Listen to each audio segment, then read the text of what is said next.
Today I want to talk about brain fog and fatigue in grief.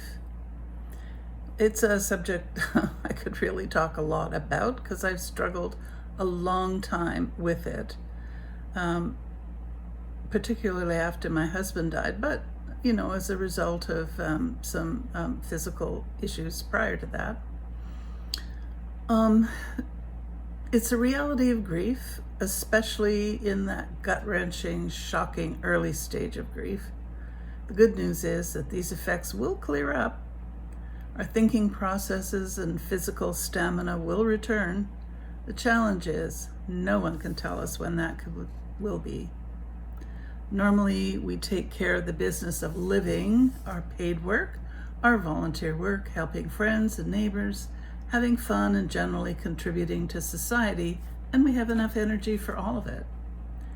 So much that changes when we're hit with a devastating event like a death, job loss, severe illness, whatever it might be, life interrupted. Grief changes brain chemistry and makes it such that logic has difficulty competing with all the emotions that flood our brain and body.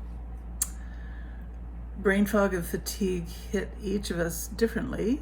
I know many people who report being unable even to get out of bed during that initial period of shock. For me, when my husband died, I took care of all the things that needed to be handled and went back to the office. I didn't mean to say it was easy. It wasn't. And for a while, really was all I could do get up, get dressed, go to the office, come home. And then occasionally I had to also go out and do chores like getting groceries and, picking up individual things for the house. My body struggled against the physical fatigue that I could feel in my chest, the muscle weakness and pain from chemotherapy.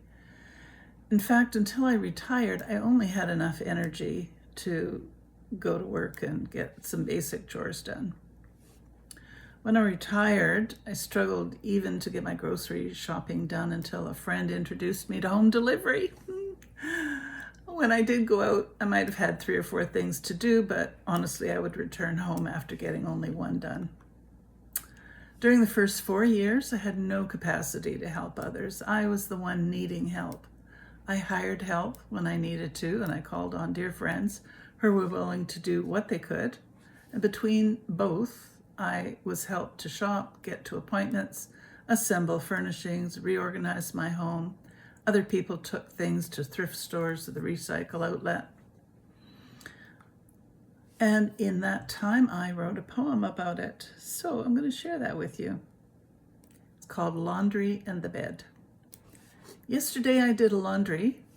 Some of it still spread over the empty side of our king-size bed. This bed meant for 2 now cradles 1. It's high off the floor, this bed of ours. When I step up into it, I feel somehow like a small child, a vague memory of being tucked in. I put stories on the TV to lull me off to sleep. I didn't put the fitted sheet on the bed properly last night. I just sort of spread it out where I would lay. I put a case on the pillow for my head, not on your pillow, which I hug. The duvet is bunched up inside its casing and warms the center of the bed. All night long, I struggle with the sheets, flipping them on and off. I'm glad the duvet found its own spot, remaining undisturbed. I wondered when I arose, why haven't I put the laundry away? Why haven't I made the bed? But who cares whether I follow convention? Good housekeeping isn't stopping by. This bed has become my nest, a place where I can snuggle in and not be concerned about the rules, a place to be comforted.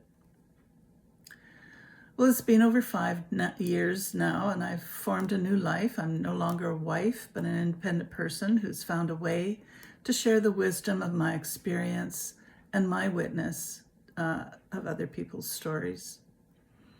Together, we all add to the mosaic of what it is to be human, to love, to share, to contribute to those who want to know.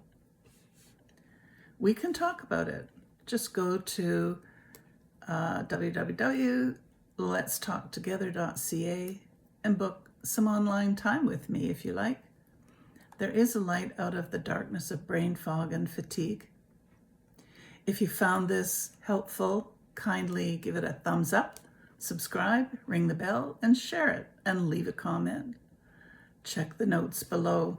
You can contribute to the message that there is an easing to the experience of grief.